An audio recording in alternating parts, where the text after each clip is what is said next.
Well, hello, everybody. Welcome to the second episode of the Missing Links post-game live stream podcast in one day. If you're listening to this right now, there is going to be a bonus episode up in the feeds tomorrow. John Krasinski joined me before the game to talk about Lynx, how he lost 15 pounds joining the Athletic, and just fun conversation. His daughter's a huge Lynx fan, point guard, plays basketball. Just cool to hear from John from the view of a fan. But I'm Andrew Dukowitz from Zone Coverage and Sports Illustrated, and Kinga Taylor, TikTok sensation, is joining the there we go, unmuted now. TikTok sensation Kinga Taylor now joining the post game live stream podcast thing. Thank you. I love that. That's a fun title. I like it. That's what I'm thinking. I mean, it fits. Yeah. What isn't sensational, though, is 89-82 loss to the LA Sparks. And I guess I'll just leave it open-ended to you. I mean, what was your thoughts watching this game? You were at the game, I'm assuming. Yes, I was at the game, and this was one of those games where from tip-off, things weren't feeling great. And my alarm bells and kind of spidey senses started going off when Liv had two of these. She can throw the most amazing passes, but then two today, it was, I think both happened in the first quarter, and she just threw it into crowds. And I'm like, what are we doing? What are we doing? And also, I think I talked to some people, and we talk about how Dorka goes back and forth of whether or not she knows how tall she is. Ben, who's in the chat all the time, we talk on Twitter sometimes, and I'm like, does she know that she is as tall as she is? And today she definitely didn't, because the time that she was on the floor, Cam Brink ate her as a snack. 0 for 2. Both shots were 3-pointers. She goes -12 in 8 minutes. I mean, I unironically am kind of to the point where it's like maybe we just put Dorka on the bench and see what Ola can do, and see what Chloe Bibby as a small ball 5. I think I'm pretty settled in my opinion with Dorka. She's had 2 good games, and every other one has been pretty bad, which is not what I expected of her, to be honest. Me neither. And it's just, I was talking to the people who sit in front of us in our in my regular seats of she looks lost and disinterested out there. And we were comparing her to Courtney Williams, who struggles sometimes in games, but Courtney never seems disinterested. And there was a game when Dorka was just,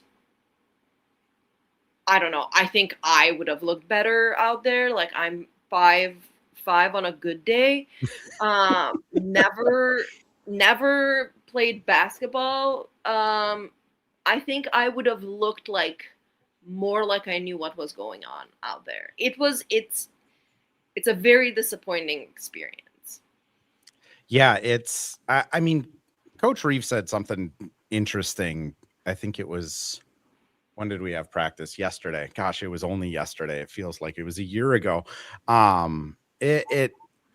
She said something about her injuries, and I may have read into it a little bit, but it almost sounded like she was saying, hey, it's taking her some time to get comfortable or confident that her foot isn't going to implode underneath her. And I think there's certainly some of that. I think there's certainly some of this defense is completely different than how it was in 2024. It is no longer a feed everything into the post, let Land clean stuff up. We're going to live giving up some corner threes. We're going to live giving up some wing threes, but there is nothing inside. We collapse, we rotate. And Dorka is just, I mean, the amount of blown rotations in an 8-minute stretch it's kind of obnoxious. And then you extrapolate that out to her entire time playing. I mean, if she's not hitting 4 threes, it's almost to the point where it's unplayable territory, because she just, you get one person that's not moving in sync on defense, and the whole thing falls apart, right? Right. And again, because she looks lost outside. She Yeah. looks lost out there. And like, I'm not a like, I'm a fan, as I always say, but like fans can tell that she looks lost out there.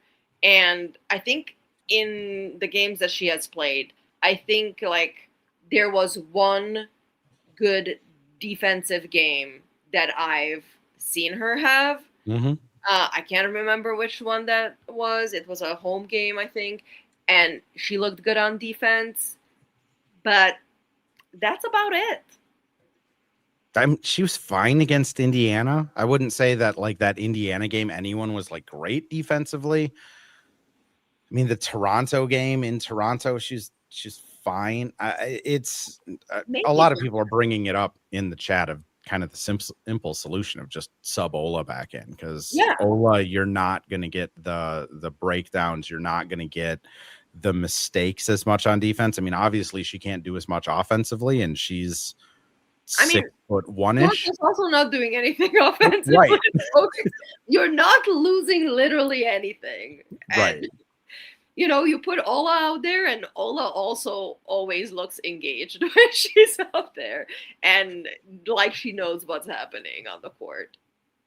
Which is, again, like as Saxy Prince brings up, are we going to have the Dorka? We've been having the Dorka combo. I think we're 2 for 2 out on Dorka. Let's get Ola back in here.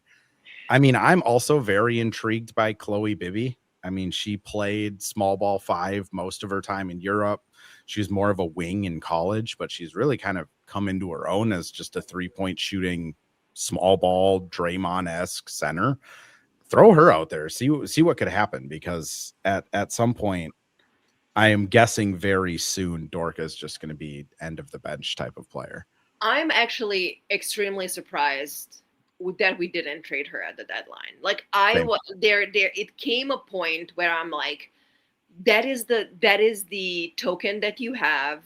Get something for her, because it just looks so bad out there, and it's just a big nothing burger for games on end. Mm-hmm. Yeah, I'm right there with you. I never root for a player to get traded, because that just seems seems terrible. But like, I was looking at the deadline of like, that's their trade chip, and they haven't had her all season. When they have had her, it hasn't been great. So see what you can do, but oof. Now they kind of have her, which I don't know. I do think if there was one bright spot, Britt Robinson brought it up after the game, of the Nia Coffey and Fee minutes were sensational. They had like a plus 100 net rating and a plus 50 defensive rating, and it was only 5 minutes and 19 possessions. But like, maybe this team can just play uber small and just kind of outpace teams if their defense isn't going to be great. Yeah, and like you said, like, throw Chloe in there and see what she can do, because I think, I mean, it was so funny in the video that you posted that like Cheryl knew the exact date of when the defense went out, which I'm like, that is just such a Cheryl thing, of like, to the day of like when the defense stopped the defense stopped defending. But like, you have to try something, and I think like today she was trying some like new lineups and different lineups, and went super deep into the bench to kind of see. And I think like they may have started the game as like, okay, this is the Sparks team, let's see like what we can trial out, and it kind of like went off the rails. But I'm like, I think this is the time that you start trying some things. Yeah. And see where it takes you. And I think Dorka is not it. And I think you just have to kind of try something else.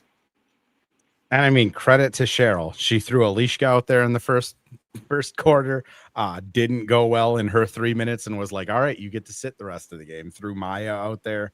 Maya got like 4 minutes in the first quarter, played 4 minutes the rest of the game. Tony got 6 minutes, didn't play in the second half. Dorka got 8 minutes, 2 like 4.5 minute stretches, and she was done. Nia was honestly, I know Cheryl said everyone was terrible, which we'll bring that up next. Nia was fine. Like, I would push back a little bit and be like, I don't know, Nia was fine. Everyone else was terrible, but like the 13 minutes of Nia was good. And Nia and Maya tried catching like her like rebounds, and I mean, she got a couple. It is the other like glaring thing that stands out from this game is just 3 points off the bench, which they played. I saw that. 13, 16, 22, 30. They played about 39 minutes combined and scored 3 points. That's raw. I don't know how you win that. I don't know how you win any game when the bench is just that bad. Yeah. Yeah. It was bad. Cheryl, quote of the year so far. Asked her after the game.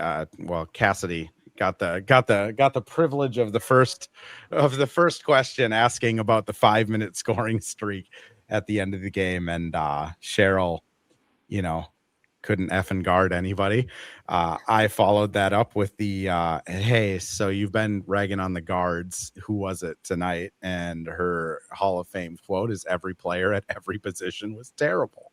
I mean, again, I would push back on Nia a little bit. She was fine, but everyone kind of was terrible, and it was apparent how bad they were.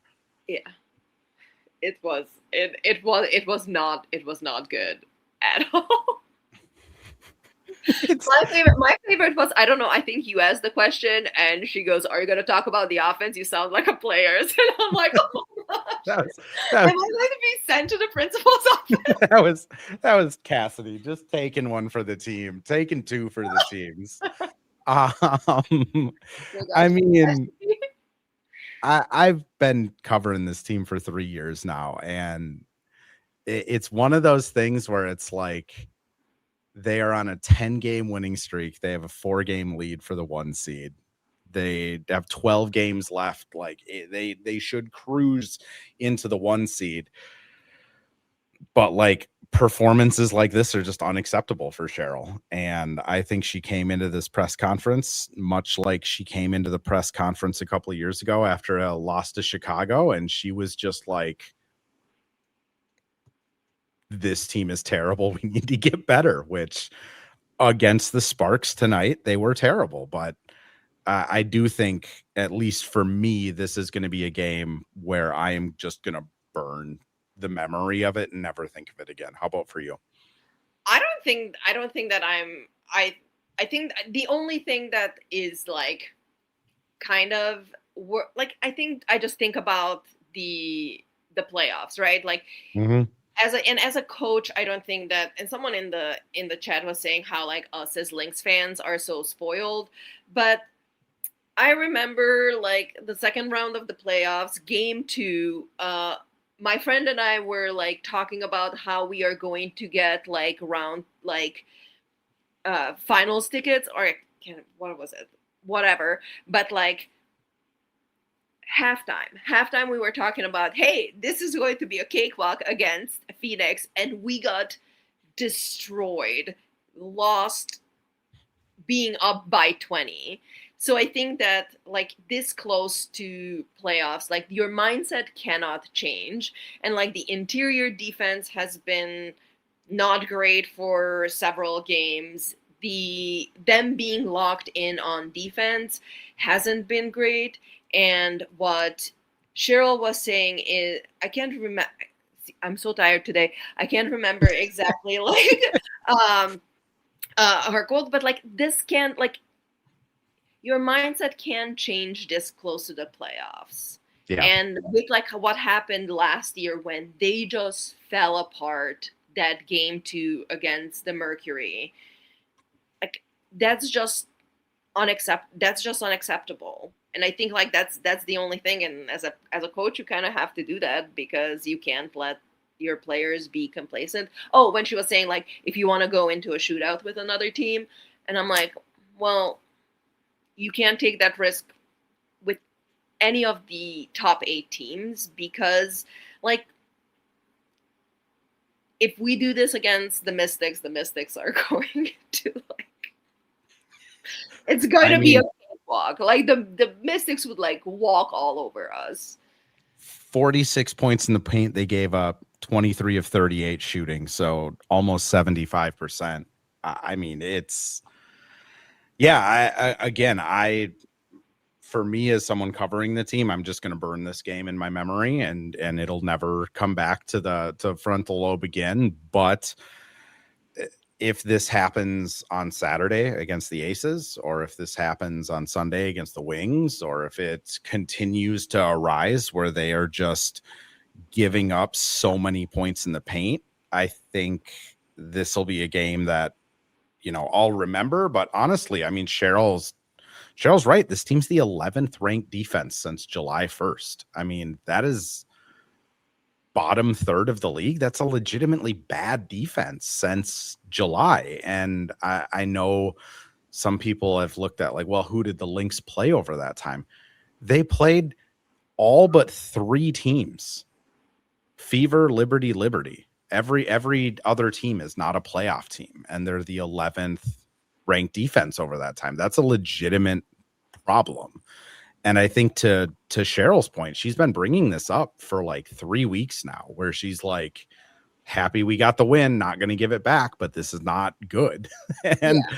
I know she's saying it in the locker room. I mean, Courtney's been, every time I ask Courtney about it, she's like, yeah, we know we gotta play better if we want her to stop talking about it. So we got to start playing better.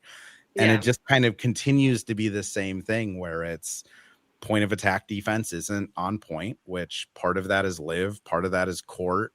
I hesitate to criticize Mac because she's playing at 100 miles per hour at every second. But when you're not engaging at the point of attack on these pick and rolls, and then you're just giving teams a runway to the basket at Tosh, like Tosh isn't big enough to affect players like a Rudy Gobert or an Asia Wilson is going to. So I really think tonight's just the culmination of a lot of frustrations for Cheryl, where she's just sitting there like, this is what I've been telling you guys about. Please take me seriously. And maybe this is a great like kind of awakening for the team of like this is becoming, because there are sound bites of like Mac and Courtney being like, have you told Cheryl that like we are the best defense? Or I can't remember the exact, but I'm like, it's getting to a point where like they need to take it seriously. And I know that I see the chat that there's like us being spoiled and whatnot, but I'm like, it kind of is a Lynx spoiled thing, because I'll be honest, like I don't disagree with Ghosts saying that, like, Liv had 2 steals, Fee and Liv both shot 50%, they both had 20 points. I mean, I think it's the interesting part with the Lynx is it's no longer about being like a good or great team. Like, this is a championship team every year for probably the rest of the time that Fee and Liv are on a team together. Like, as soon as this team started rattling off wins, it went right back into championship mode, which unfortunately teams that don't rank in the top 5 defensively don't win championships in this league. So the Lynx are still 3rd overall. That's how good their May and June was. But like, if it's a championship or bust type of season, it's just not good enough at this point in time. And I don't know if Ghost is from Minnesota or not. He's a Valkyries fan. So, you have the Valkyries who are new, and you have the Warriors. Have you seen any Minnesota teams do well? Have you seen us get burnt?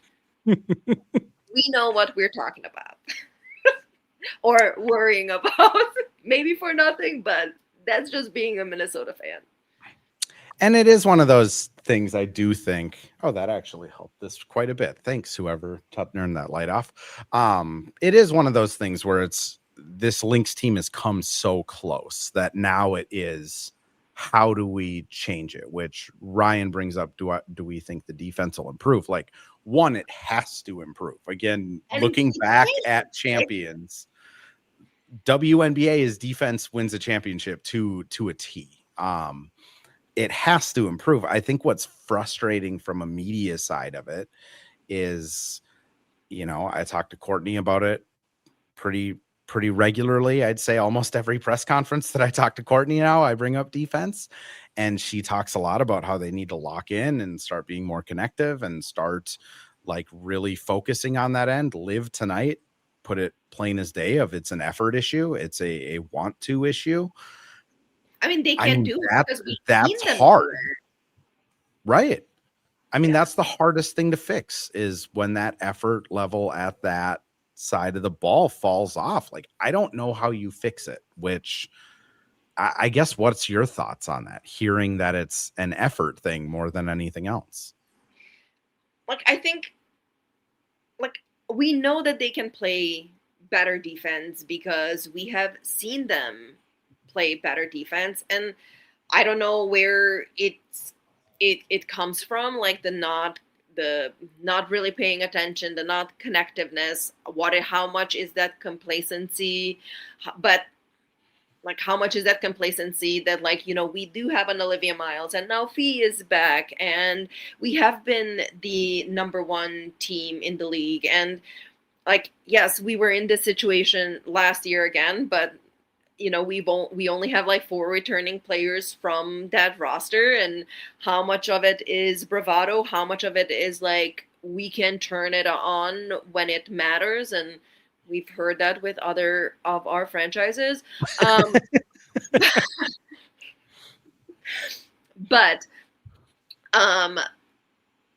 But I think like that's not the mentality that you should have. And I think that like Cheryl's comments and like Cheryl's insistence on excellence and defense is that you don't want to happen what happened last year against Phoenix.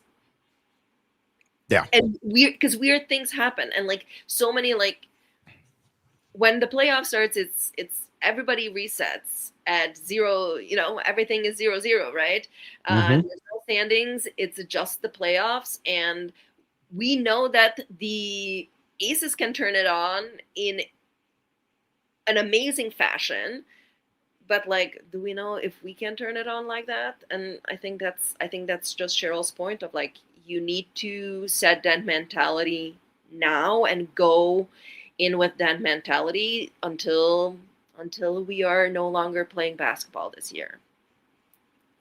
I mean, it is, the parallels are like there, that Court, Liv, multiple players have brought up the effort issue, just like multiple players have brought up on the Wolves this season that there was an effort issue. It just feels different. I'll be completely honest. When Cheryl has had these kind of like post-game crash outs, usually this team blows the doors off of the next team they play. So I think there's a very good chance that even though it's against the Aces, noon on Saturday, national televised game, that the Lynx just come out here and absolutely lights out, blow the doors off of that team. I wouldn't bet on it because the Aces are a very good team, but I do think there's a pretty good chance that the Lynx just come out here and just honestly just lock back in. They look like champions. I also think it's really interesting of, they beat Indiana, and I think everyone but Cheryl Reeve was pretty happy after that game. I mean, Cheryl had a pretty reserved press conference. Yeah, I think I would say reserved. She wasn't, you could tell, like, if they would have lost that game, I think Cheryl would have had this moment after that Indiana game. But like, I think a lot of people started saying, nationally at least, like, this is the Lynx team. This is the team to beat. Like, they are going to cruise to a championship. It's everyone else needs to figure out how to stop them. And I do think this is a Lynx team that maybe got a little high on their own supply and got comfortable winning these shootouts. And again, this has to be the moment for them. You're absolutely right. You can't just turn it on in the playoffs. So it's, do they kind of take this shot across the bow, and the next 10 out of 12 games is against playoff teams? Do they start to just grind these games out defensively again, or does the status quo kind of continue? I mean, I guess, what are your kind of gut feelings on where this goes? I think specifically with the Aces, I think that like Liv is going to be like, I need to prove that I can beat Asia. I think that's like, from her vibe, I feel like that, because she was like so motivated in that first game that she's like, I'm going to win this. I'm going to make this win happen, come hell or high water. And the high water came, and they didn't win. But I think like she is going to be just like wanting it so bad to beat Asia. And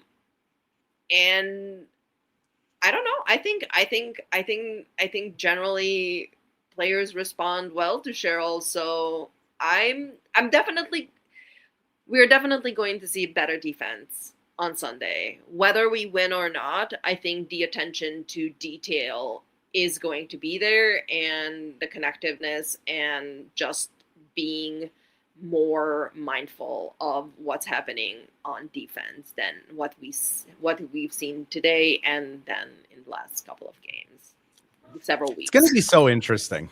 Like, I'm excited for that Aces game, more so just for, if they lose like 100-96, I think I'm leaving that game going like, woof, this is a problem. Cheryl did the like press conference call out and they're still not getting it. But like, if they lose like 76-70, I'll probably be sitting there going like, okay, this team can hold the Aces to under 80 points. Aces get the best of them, but at least the message was heard. It's just going to be, it's, I know it's like hyperbolic to say that so much of a season can ride on one game, but it really does kind of feel like a lot of this season is riding on this Aces game and how this team looks. I'm going to run a quick ad here quick. When we come back, I do want to there was a couple other positives that I do want to actually bring up. It's not all sorrow tonight, but first, ads. Well, hello. Thank you, Livestream Andrew. This is Ad Read Andrew. And today we have Firehawk Construction and Remodeling, the presenting sponsor for the Missing Links podcast. Firehawk Construction and Remodeling strives to inspire people to follow their ideas, working with respect and understanding to create a quality, tailored result. Firehawk Construction and Remodeling, located in Blaine and serving in the North Metro area, is here to help you with your building and remodeling needs. I can say personally, thanks to Firehawk Construction and Remodeling, I have a beautiful deck in my backyard, and countless projects that I started, they finished.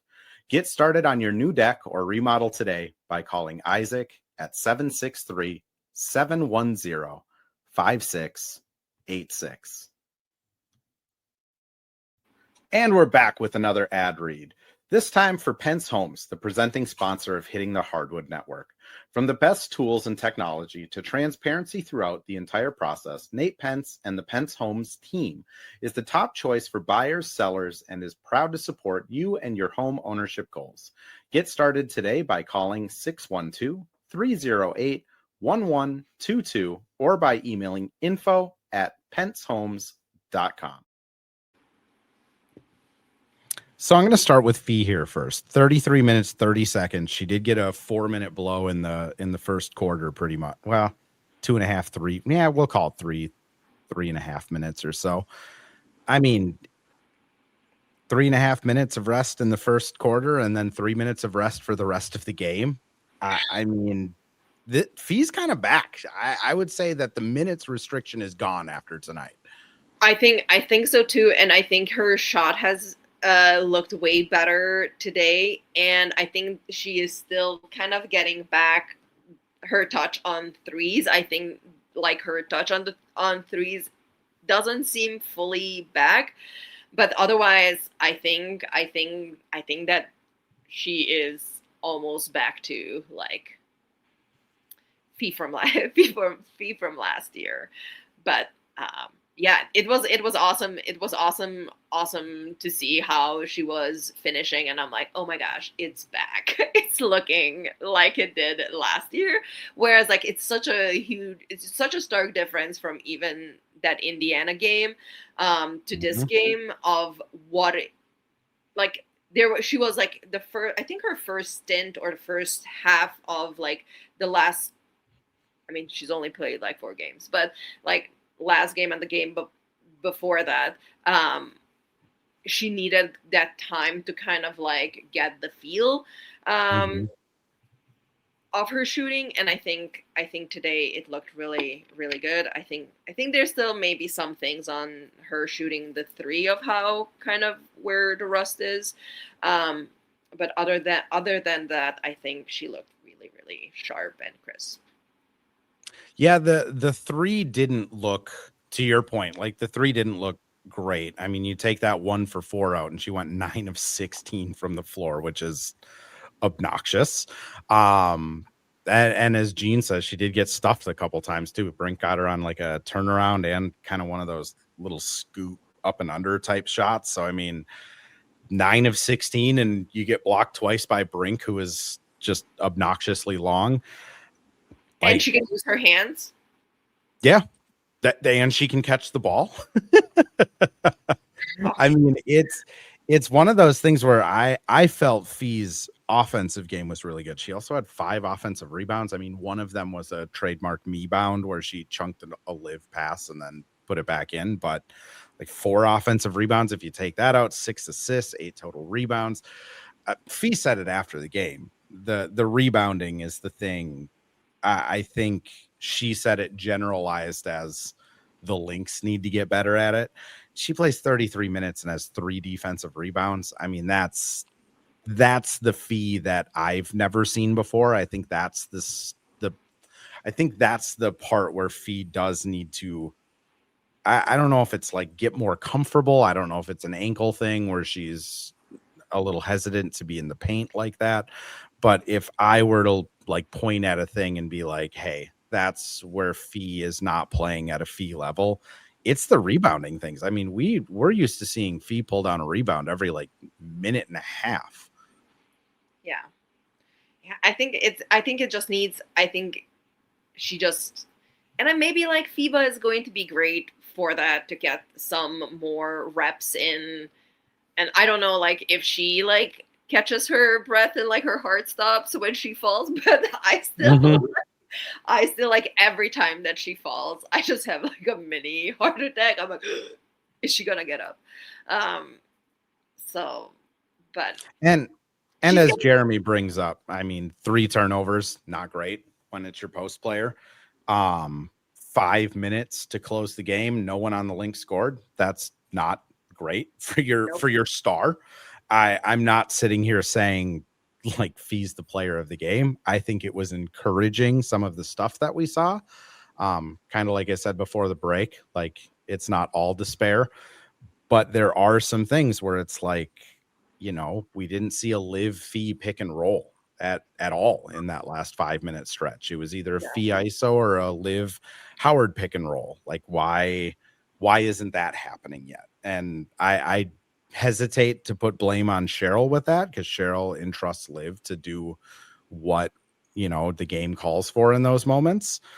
But like there just was some weird things. The rebounding thing, the lack of effectiveness at the end, maybe that's conditioning, but it is at least in terms of like concern factor, I think this was a more of a positive step for Fee than like a negative. We need to start really worrying about stuff. I am not worried about Fee at all. Like for a player that has only played, what was this, her fifth game, I am, and knowing the caliber play, like like it's not like Dorka recovering from her injury, or if it was like any other player. Like she was the runner-up MVP from last year. Like she is like an amazing player, and like I think Cheryl can say like every player at every position was bad minus Fee, but I think we can give Fee kind of a break just because this is her fifth game, and for even like untrained eyes like myself to see like, hey, things are looking much better from game to game. I think we just need to kind of trust her that things are gonna come back to her, and that's why I say like I think maybe her going to FIBA and playing in FIBA helps with conditioning, helps with like Mhm. reestablishing her rhythm and touch and all of those things, um, and then we'll see what happens like when she comes back. But I am not sounding any alarm bells for Nafisa Collier whatsoever. I'm not worried. I do completely agree with you, by the way. I think Fee doing FIBA is an excellent decision. Like 2 more weeks of just basketball, right? Yeah. Like she's only going to get like 20 minutes a night. That's typically even what the starters get in FIBA is 20 to 25.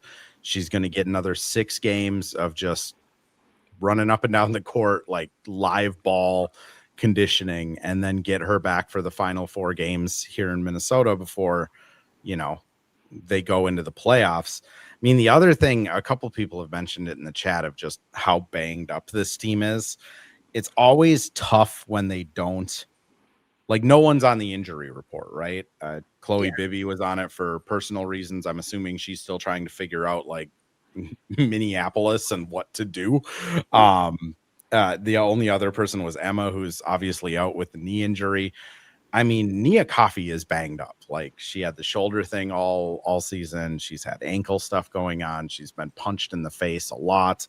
I think K-Mac is more banged up than we know. I mean, just And the then amount of Tasha always minutes. has that belt thing, and that like whenever I see that, like I'm just like, oh my gosh, if something happens to Tasha, like we are done for the season. I mean, Tosh is also 34. Like it's hard to play basketball as a center for 12 years in this league.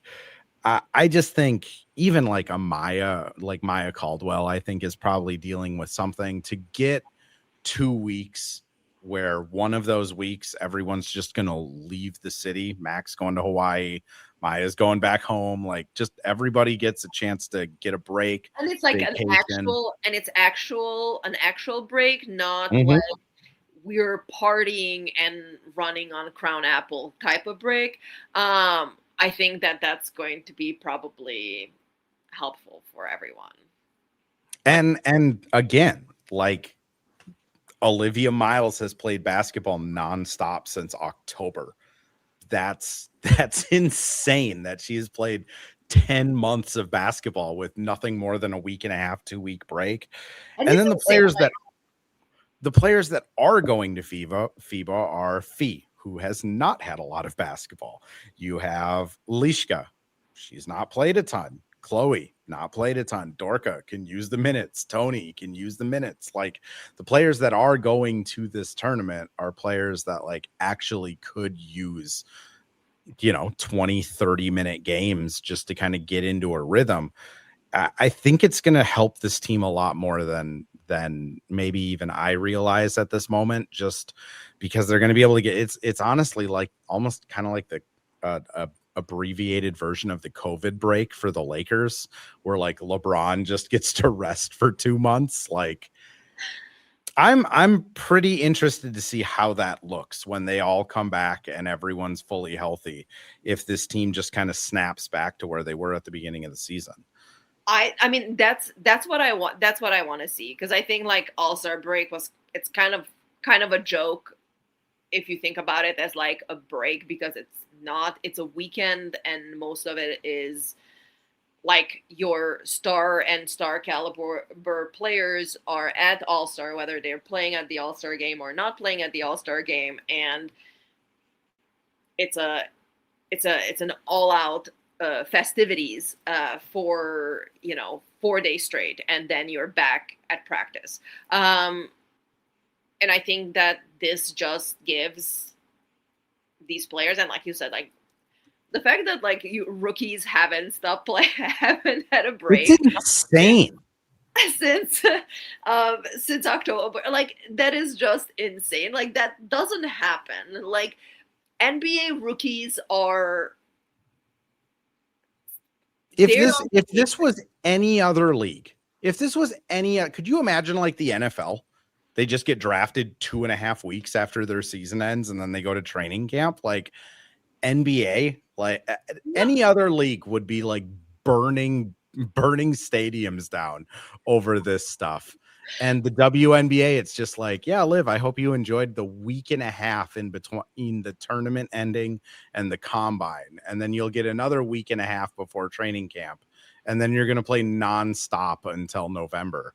And then in the WNBA, they go play overseas or unrivaled. It's insane what these players put their bodies through. Like and this is not Lynx, but I am very curious of how Alyssa Thomas is going to hold up this year, because